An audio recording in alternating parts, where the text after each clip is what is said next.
A very good evening, dear students, and today we are going to study about the Ashoka's empire. Ashok के बारे में थोड़ा पढ़ेंगे और अशोक का ये जो पीरियड है 274 टू 236 BC। ओके, ये हमारा मैप है, इसमें इंडेक्स आप देख सकते हैं। जब भी आप मैप में मार्क करें इस तरीके से इंडेक्स बनाने से सुविधा होती है। तो पिलर एडिक्ट साइट्स के लिए सिंबल है, major rock edict sites this symbol, minor rock edicts sites this symbol, and modern towns this one, and national boundary this one। अब देखेंगे ये मेजर हमारे रॉक एडिक्ट्स को हम पहले देखते हैं। Rock the pillar edict sites हैं, तो आप देख लीजिए रामपुरवा है, लौरिया नंदगढ़ एंड लौरिया अराराज, ये आपको दिखाई देते। फिर यहाँ देखिए Nigliva and Rummindei and Rampurva. Okay, these are some Sarnath में है हमारा। इसके अलावा जो हमारे सामने दिखाए थे बाकी दूसरे साइट्स भी हैं, जिससे कि हम चर्चा किया कि मॉडर्न टाउन और असल minor rock edict sites. Minor rock edict sites काफ़ी मात्रा में दिखाई दे रहे हैं। इसके अलावा मॉडर्न टाउन्स तो आप देख ही रहे, देखिए ये सारे हमारे माइनर रॉक एडिक्ट्स साइट्स हैं। ये पूरे भारत में अशोक का जो विस्तार था, ये जो नीचे का जो एरिया था, जो चोला ये सब एरिया, वो इसके बाहर थे। लेकिन यहाँ भी इनका प्रेजेंस था, एक इन्फ्लुएंस था, और ज़्यादातर इन्होंने विस्तार जो है उत्तर भारत में और पश्चिमी भारत में किया। आप देख सकते हैं आज का जो ये पाकिस्तान है, ये पाकिस्तान, और पाकिस्तान ही नहीं बल्कि आप देख लीजिए अफगानिस्तान तक पूरा इनका विस्तार था। और बामियान में भगवान बुद्ध की मूर्ति थी, जो अफगानिस्तान में, उसको तालिबान ने डिस्ट्रक्ट कर दिया था, ढहा दिया था। तो अब हम आते हैं, थोड़ा सा इसके ऊपर चर्चा करेंगे कि कलिंग वार के बाद अशोका में जो परिवर्तन हुआ वो यहाँ पर रिफ्लेक्ट होता है। लेकिन उससे पहले हम अशोका की धम्म की पॉलिसी को हम थोड़ा पढ़ना चाहेंगे। तो अशोक की धम्म की policy, the word dhamma is the Prakrit from the dharma. The word dhamma is the Prakrit form of dhamma. धर्म का ही प्राकृत फॉर्म है धम्म। धर्म को ये संस्कृत का वर्ड है धर्म। देयर धर्म मतलब धारिती थी धर्म। There have been attempts to find an equivalent English word morality pt and righteousness are the words used through Romila Thapar. ये लेफ्टिस्ट राइटर थे रोमिला थापर। आज इनके राइटिंग पे बहुत सारे क्वेश्चन मार्क भी लग रहे हैं। तो Romila Thapar's favour virtue in preference to the others. However, scholars found it to be untranslatable into English। मतलब इस वर्ड को, धम्म को, बिल्कुल अंग्रेजी में ट्रांसलेट करना मुश्किल है। English as it was coined and used in a specific context। ठीक है, क्योंकि हमारे संस्कृत के जो वर्ड्स हैं, जो इंग्लिश हिस्टोरियन थे, उनको ये चीज़ समझ में नहीं कि शब्द के कई रूपों में प्रयोग किए गए हैं, और इसकी वजह से बहुत सारी गलतफहमियां भी इतिहास में पैदा हुई हैं। और जो इतिहासकार जो हुए, मॉडर्न जो हिस्टोरियंस थे, उन्होंने भी उसी इंग्लिश के आधार पर व्याख्या की, और इससे बहुत सारी विद्रुपता पैदा हुई इतिहास लेखन में। द वर्ड धर्म और dhamma had not just one meaning in the literature and thought of ancient India. ठीक है, एक ही मीनिंग को लेके साथ नहीं, उसके कई मीनिंग निकल के आते हैं और कई तरीके से उसकी व्याख्या हो जाती है। Ashokan dhamma for instance can not be equated with the term as it is used in other context. There is a lot of speculations and controversy on whether it can be equated with the Buddhist dhamma. Buddhist में जो धम्म है उससे इसको match किया सकता है। Dhamma was not a religious faith as such. वो एक धार्मिक फेथ नहीं था। So it can not be translated as a religion. तो धर्म के रूप में इसकी व्याख्या नहीं की जा सकती।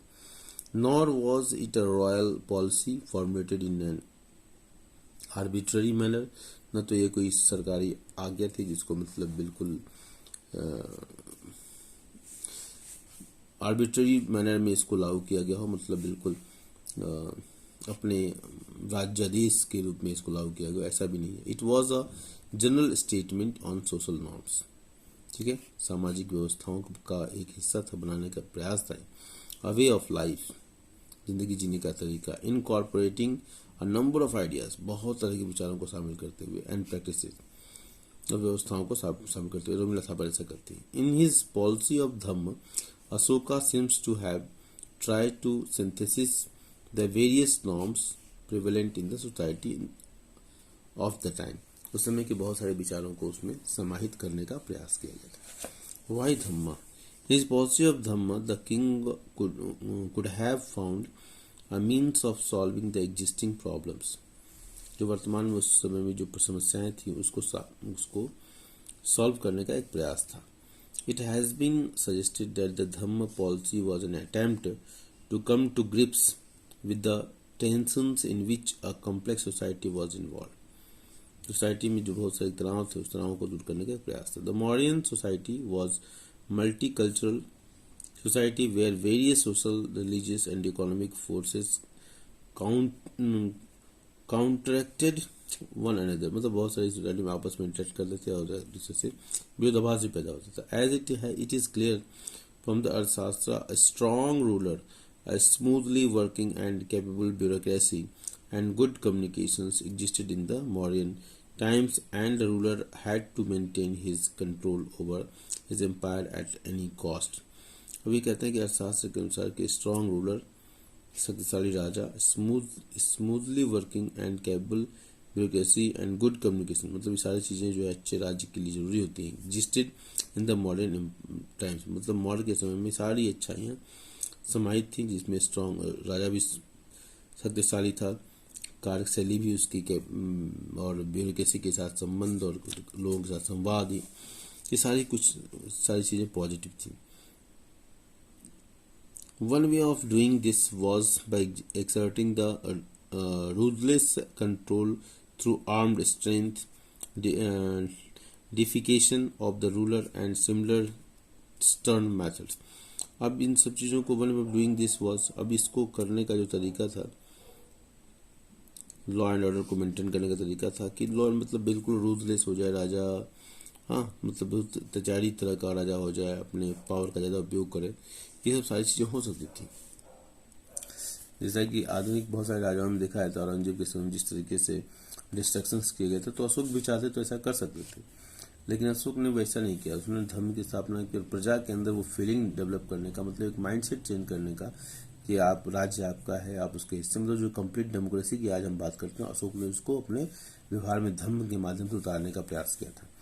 The other option was for the ruler to declare his belief in a new faith by which the prominence of the other groups could be curbed and they be directed towards propagating the new ideas, मतलब ऐसे लोगों को।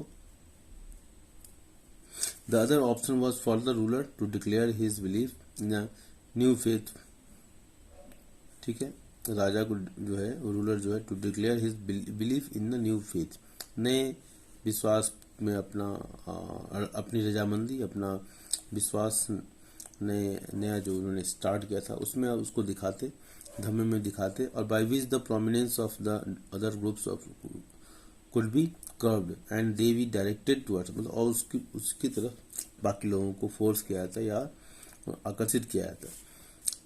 It is this option that Ashoka seems to have exercised to keep his empire unified।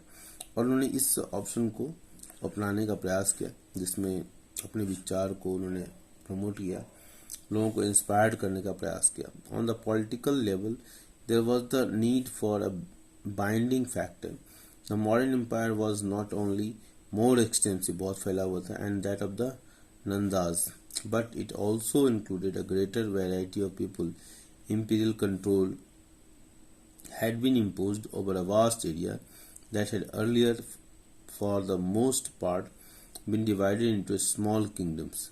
The Dhamma policy, with its focus on social responsibility, irrespective of the caste or status, attempted to provide the cementing factor. Tension obviously existed between the various religious sects, though Buddhism, Jainism, and other sects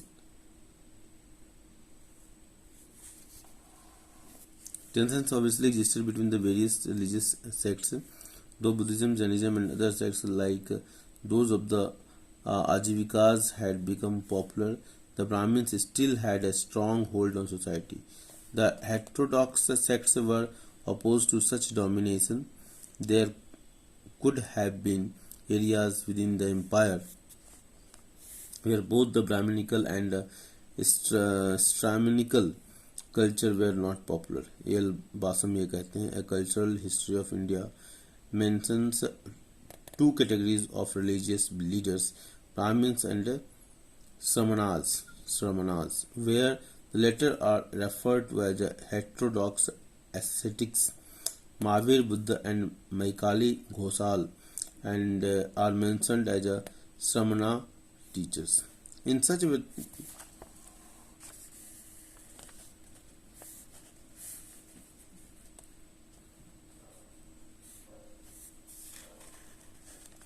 ये थोड़ा छूट गया था. Yale Basam Cultural History of India mentioned two categories of religious leaders, Brahmins and Sramanas, where the latter are referred to as heterodox ascetics. Mahavir, Buddha, and Maikali Ghosal are mentioned as Sramanas teachers. In such a diversity, there was a pressing need to generate mutual trust and harmony. The ideas of Dhamma and the practices advocated by it were useful to bind and unite the various elements. इसका प्रयास था कि जो बहुत सारी जो व्यवस्थाएं सरकार संस्कृतियों में समाज में फैली हुई थी उनको सबको एक साथ एकजुट करने का प्रयास था. Dhamma. Ashoka possibly did not have a large support from the orthodox and other elements at the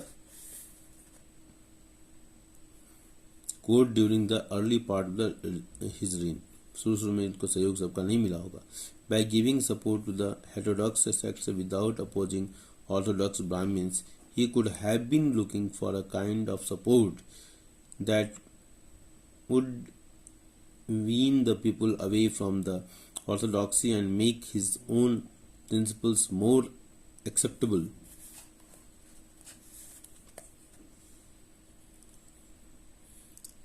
to them. Romina Thapar notes that the new beliefs were not violently opposed to the old, and it was therefore possible to bring about a compromise. Ashoka issued edicts to explain the propagate his Dhamma policy. उसने edicts बनाया था, rock edicts जो है inscriptions लिखे थे जिसमें उसने धम्म की पॉलिसी को एक्सप्लेन किया था. These edicts were meant to be needed by various kinds of people from different walks.